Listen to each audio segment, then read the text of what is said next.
Be phenomenal every day.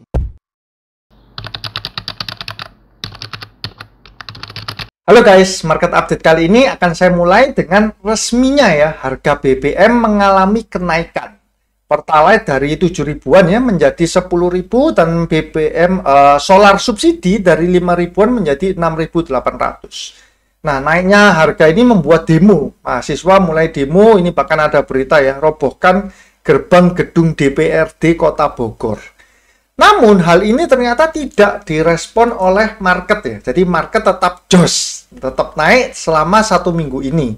Bahkan market sekarang sudah mulai mengejar all time high-nya yang ada di tanggal 11 April 2022 ya, di level 7355. Nih teman-teman bisa melihat seminggu ini pergerakan market malah bergerak naik. Nah, indeks kita ditutup di level 7.242 atau naik 0,147% di hari Jumat. Dan kalau kita lihat selama seminggu, ini IHSG dari 7164 akhirnya di closing di 7242. Untuk asing masih sama seperti sebelum-sebelumnya melakukan aksi net buy yang signifikan ya. Hari Jumat 788 miliar untuk di regular market, dan untuk 1 minggu asing masuk 3,4 triliun. Kembali angka yang fantastis ya, dimasuki oleh asing selama 1 minggu ini. Jadi 1 bulan asing sudah masuk 11,1 triliun. Nah, untuk emiten yang paling banyak diakumulasi oleh asing adalah BRI, Mandiri, BCA, Telkom, BNI ya. Nah, top 5-nya ini semua adalah blue chip dan mostly itu adalah sektor banking. Yang paling banyak dijual itu adalah Pegas, Link, Medco, S Hardware, Antam, BP, Toba. Tapi angkanya kecil ya, jauh sekali dengan net buy-nya. Kalau misalkan kita melihat hal seperti ini ya, tentu tidak heran jika mungkin dalam waktu dekat indeks kita akan mengejar ke nge-break all time high-nya ya. Nah ini sudah tidak terlalu jauh ya untuk selisih harga indeks kita dengan harga all time high-nya.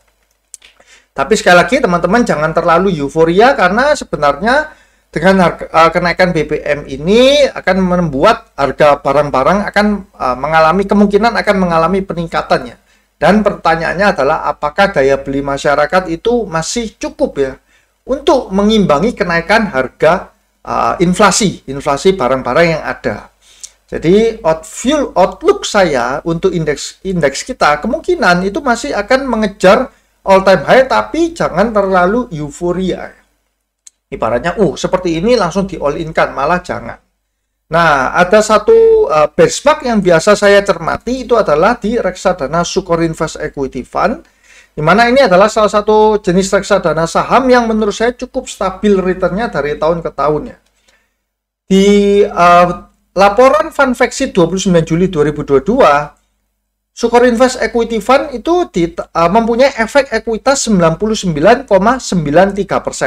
Dan ini adalah alokasi terbesarnya ya. Adaro, Astra, BRI, BTN, Bumi, Pegas, Samindo, Telkom, Timah, United Tractor. Jadi dia fokusnya di bank sama di saham-saham berbasis energi. Di bulan Agustus, nah ini hari ini baru saja keluar Funfacts terbarunya di tanggal 9 ini, 9 September. Untuk Funfacts 31 Agustus, itu efek ekuitasnya sedikit berkurang ya. Dari 99,93 yang ini bulan lalu turun menjadi 99,7. Jadi tidak terlalu signifikan sih memang. Dan untuk yang dipegang itu tidak ada perubahan, masih sama. Adaro, Astra, BRI, BTN, Bumi, GoTo, Pegas, Samindo, Telkom, dan Timah. Oh bentar, GoTo ini ada perubahan enggak? Oh iya, jadi perubahannya ada di GoTo saja ya. Jadi Sukor kembali membeli saham GoTo. Nah, dimasukkan di portfolio di yang bulan Agustus. Kalau melihat seperti ini, salah satu fund masuk ke GoTo, biasanya GoTo ini hanya untuk mengimbangi kinerja reksadananya. Karena GoTo memiliki bobot yang besar terhadap IHSG. Jadi kalau sampai GoTo-nya naik, jangan sampai fund manager tidak punya, karena mereka akan cenderung kalah dengan benchmark IHSG ya, kalau tidak mempunyai saham yang berbobot besar. Nah, untuk saham-sahamnya akan saya bahas. Yang pertama, ini bentar saya close dulu. Nah, ada ITMA ya. ITMA ini di minggu lalu saya bahas karena Jarang sekali terjadi saham dengan PI di bawah 1 kali ya. Itu luar biasa jarang terjadi, dan ternyata memang 1 minggu ini dia naik gila-gilaan si ITMA ini. Nah ini teman-teman bisa lihat di minggu lalu itu masih 800-an, sekarang sudah 1100 lebih. Ini 1180. Nah bid overnya pun sudah mulai agak terisi ya, walaupun di minggu lalu itu kecil sekali bid overnya itu. Kalau kita masuk tentu tidak bisa besar, 5, 10 juta, 20 juta itu masih sedikit oke. Kalau sudah di atas itu sudah sangat bahaya, karena bisa jadi kita yang menaikkan harganya untuk ITMA ini. Dan ITMA kalau kita cermati secara pergerakan, bentar di sini aja, ITMA dengan naiknya menjadi 1180, PI-nya sudah tidak di bawah 1 ya. PI-nya sudah menjadi 1,2 kali. Nah, ini ya, kita bisa melihat. Dan secara broker summary untuk ITMA selama 1 minggu tidak terlalu ada aksi yang signifikan. Namun di hari Jumat ini saya sempat mengamati ya, ketika opening ITMA ini sempat dibawa ke ARB. Sempat dibawa ke ARB, terus dibawa naik, kemudian closingnya di tengah-tengah. Artinya barang yang ada di retail itu memang sangat sedikit untuk di saham ITMA ini. Jadi ibaratnya kalau kita masuk di sini, kita berspekulasi ya di ITMA, ya kita ngikut bandar lah ya. Ngikut bandar, jangan terlalu besar porsinya. Terus untuk BBTN tidak ada, belum ada update dari laporan keuangan ya. Laporan keuangan ini Q2-nya belum muncul. Yang sudah muncul baru si Antam ya. Nah, jadi saya bahas terlebih dahulu untuk Antam. Antam sudah muncul di sini, di mana, nah, di bagian laporan laba rugi, dia selama penjualannya revenue-nya 18,7 ini ya, sebelumnya 17,2, artinya ada mengalami kenaikan, dan secara laba rugi ada mengalami kenaikan juga, menjadi 1,5 triliun ya, laba rugi di Q2 2022. Di tahun lalu Q2-nya adalah 1,1 triliun. Jadi secara kinerja membaik. Nah, yang menariknya gini. Di berita-berita dikatakan bahwa laba Antam meroket 132% ya pada kuartal. Oh, sorry, ini kuartal. Harusnya semester. Nah, ini yang semester 1 ini lompat 31,5%. Kemudian laba Antam tumbuh 31,9%.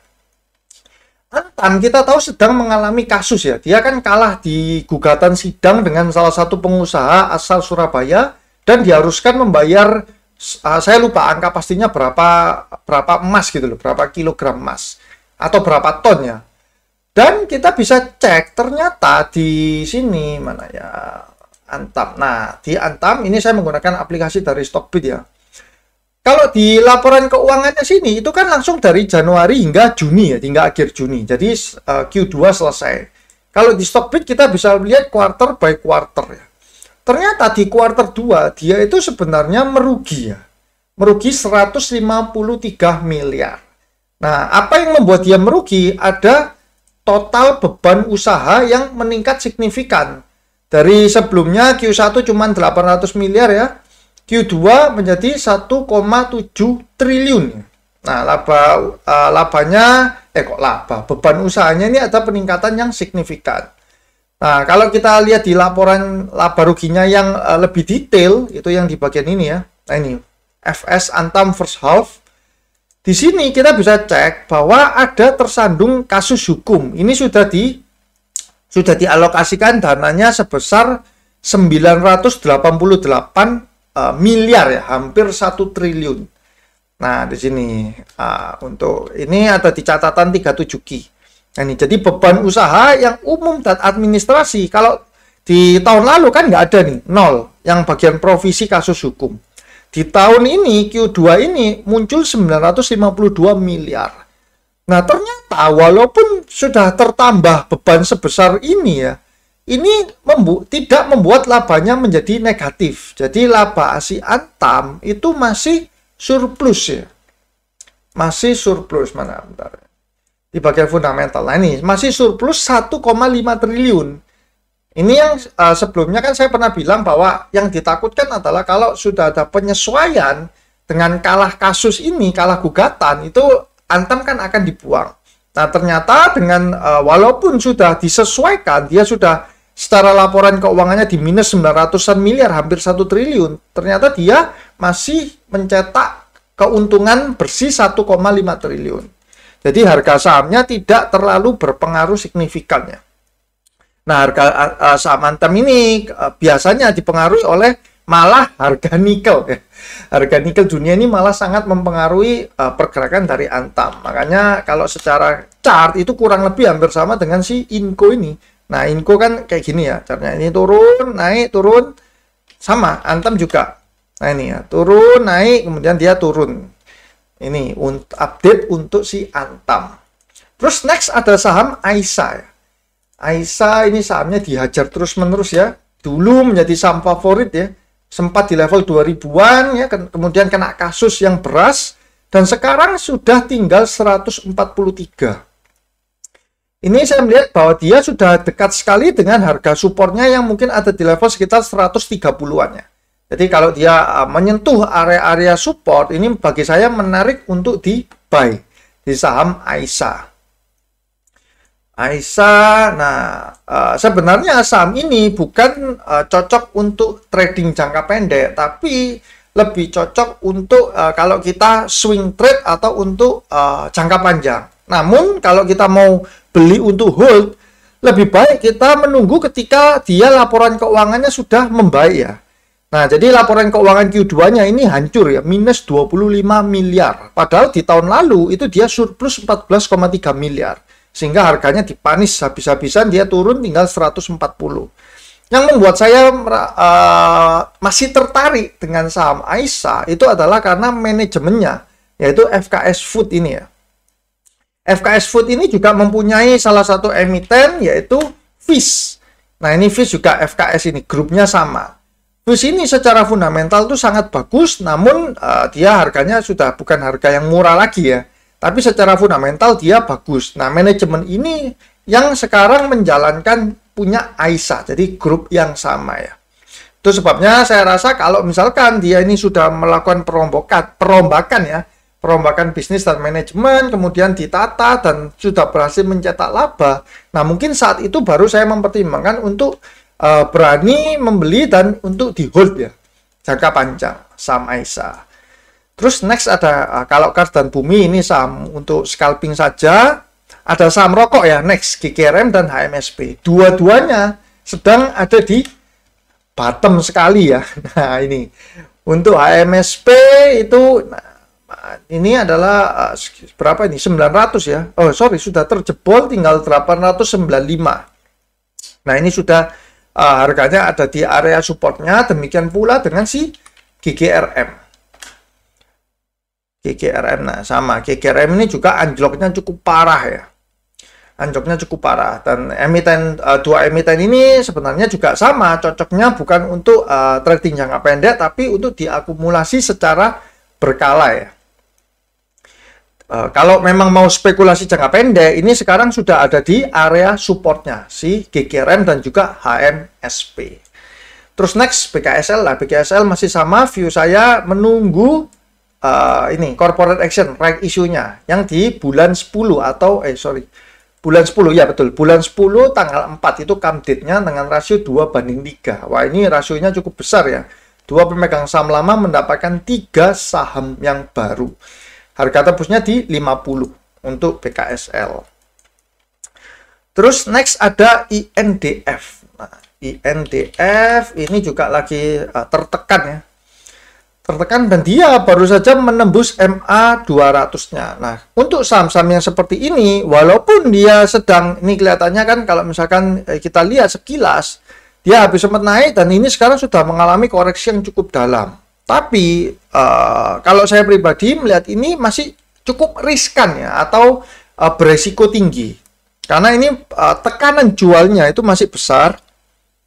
Dan seminggu ini ada aksi distribusi yang cukup besar ya, dari YU, AK, DX ini.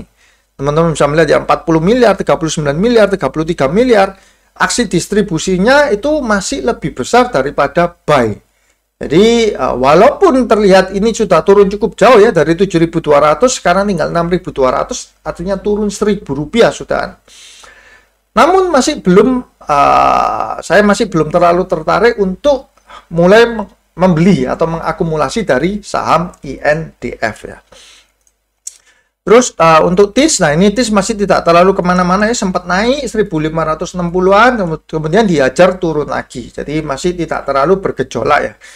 Nah, dan terakhir kalau SLIS ini sebenarnya mungkin akan saya buatkan satu video khusus ya, yang membahas saham SLIS. SLIS ini bergerak di bidang kendaraan elektronik ya, jadi motor dan juga sepeda elektronik. Nah, saya melihat ini laporan keuangannya juga sebenarnya itu cukup menarik, dan kalau teman-teman cermati harga sahamnya itu malah wah gila-gilaan ya. Dia habis IPO itu sempat ke 14 ribuan dan sekarang tinggal berapa ini? Sampai kayak semut ya chartnya, tapi nggak kelihatan candlenya. Nah, tinggal 204 ya dari 14 ribuan. Nah, 204 ini dia padahal di tanggal 2 September, awal September itu tinggal masih 150-an. Artinya baru saja itu mengalami kenaikan yang signifikan. Nah, tapi untuk saham SLIS ini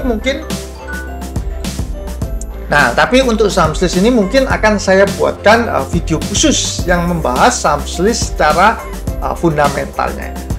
Oke guys, cukup sekian untuk video kali ini. Semoga dapat bermanfaat ya untuk teman-teman semua. Seperti biasa saya doakan semoga teman-teman sehat selalu, semakin sukses dan cuan selalu. See you guys.